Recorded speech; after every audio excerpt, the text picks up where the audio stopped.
Dear friends, good morning. Welcome to Sona Educational Channel. Friends, today we learn about hit and trial method in chemistry for class 10th. आइए शुरू करते हैं। चरण संतुलन करना या चरणबद्ध संतुलित करना। कोई भी यदि आपको रासायनिक समीकरण दिया रहता है बच्चों, तो आपको उसे हिट ट्रायल मेथड के द्वारा 5 स्टेप में कंप्लीट करना है। देखिए, आपको एक यहाँ पे रासायनिक समीकरण दिखाई दे रहा होगा जो हमें यहाँ पे दिया हुआ है। आयरन दिया हुआ है, बीच में धन का निशान बना हुआ है। दूसरा हमें हाइड्रोजन दिया हुआ है, फिर तीर का निशान बना हुआ है। और तीसरा हमें Fe2O3 दिया हुआ है और प्लस करके हाइड्रोजन दिया हुआ है, H2 दिया हुआ है। तो पहले चरण में हमें उसे as it is same to same ही लिखना है और दूसरे चरण में हमें उसे एक बॉक्स बना के प्रदर्शित करना है। उसमें सबसे पहले तत्व लिखना है। दूसरे में आपको बच्चों अभिकारकों में पदार्थ के परमाणु की संख्या लेफ्ट हैंड साइड पर लिखनी है। दूसरा आपको उत्पाद में परमाणु की संख्या राइट हैंड साइड पे प्रदर्शित करनी है, जैसे कि आपको बॉक्स दिख रहा होगा। सबसे पहले जो आपको तत्व हैं वो तत्व सारे के सारे प्रदर्शित करने हैं। जैसे इस रिएक्शन में आपको दिख रहा होगा आयरन, हाइड्रोजन और ऑक्सीजन। आयरन, हाइड्रोजन, ऑक्सीजन, तीन चीज़ें हमें यहाँ पे दी गई हैं।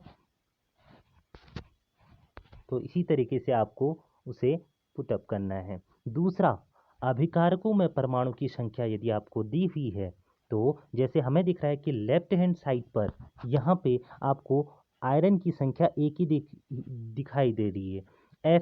यदि आपको एक भी संख्या नहीं दी है, इसका मतलब है कि वहाँ पे उसकी परमाणु की संख्या एक है। दूसरा H2O, H2 लिखा हुआ है, इसका अर्थ है कि हाइड्रोजन की परमाणु संख्या 2 है। ऑक्सीजन केवल एक ही है, इसका अर्थ है कि ऑक्सीजन की परमाणु संख्या 1 है। वहीं राइट हैंड साइड पर आ जाना है और वहां पर देखना है उत्पाद में परमाणु की संख्या। सबसे पहले आयरन, यहाँ पे आपको दिख रहा होगा आयरन Fe2O3 दिया गया है, जो कि थोड़ा सा मेंशन गलत किया गया है। इसे हम लिखते हैं Fe3O4। यहाँ पे ये मेंशन कराया जाना चाहिए। तो यहाँ पे Fe3O4 है। तो आयरन की संख्या यहाँ पे हमारी Fe3 की संख्या हमारी यहाँ पे 3 है और हाइड्रोजन की संख्या यहाँ आपको 2 दिखाई दे रही है और O4 यहाँ पे ऑक्सीजन की संख्या 4 है। तो आपको इस तरीके से इसे मेंशन कर देना है। चरण 3 में, स्टेप 3 में आपको सबसे अधिक परमाणु वाले तत्व को अभिकारक और उत्पाद की साइड में क्या कर देना है, गुणा कर देना है बैलेंस करने के लिए। तो आपको सारा समीकरण as it is same to same उतारना है और उसमें आपको दोनों साइड बैलेंस करना है। जैसे कि यहाँ पे आपको दिख रहा होगा कि ऑक्सीजन की संख्या 4 है, जबकि यहाँ पे हमें ऑक्सीजन की संख्या 4 करनी है, तो यहाँ हम 4 से गुणा कर देंगे। चरण चौथे में, स्टेप 4 में आपको सभी तत्व के परमाणु को चरण 3 के भांति ही क्या करना है, संतुलित करना है। अभी तो हमने एक ही तत्व संतुलित किया था, वो भी Fe3O4, वो भी राइट हैंड साइड के लिए लेफ्ट हैंड साइड पर। चौथे स्टेप में हमें आयरन को बैलेंस करना है। आपको दिख रहा होगा यहाँ Fe3 दिया गया है, तो हम यहाँ पे 3 ऐड कर देंगे। यहाँ पे हम 3 ऐड कर देंगे, 4 हमारा पहले से ऐड है। दूसरा, हमें यहाँ पर 4 बैलेंस हमने किया, तो हमें उसे राइट हैंड साइड पर भी बैलेंस करना होगा। तो इस तरीके से हम चौथे स्टेप में सभी तत्वों को दोनों ओर समान रूप से गुणा कर देंगे, तो हमारा चौथा स्टेप पूर्ण हो जाएगा। आइए चलते हैं पांचवें स्टेप की ओर। अभिकारकों एवं उत्पादों की भौतिक अवस्था को लिखना है। देखिए, भौतिक अवस्था को लिखने का मतलब ये है कि यदि कोई तत्व दिया है, सबसे पहले देखिए आयरन दिया है, आपको पता होना चाहिए कि ये सॉलिड फॉर्म में रहता है, कठोर होता है, तो इसे हम ठोस है, इसका अर्थ है कि इसे सॉलिड से एस से प्रदर्शित करेंगे।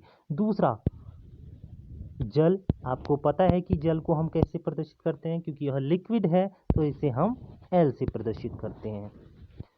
तीसरी चीज आपको पता होनी चाहिए कि तीर के निशान के राइट हैंड साइड पे जाना है आपको, और वहां पर आपको Fe3O4, यह एक जलीय विलयन है, इसे हम AQ के द्वारा ही प्रदर्शित करेंगे।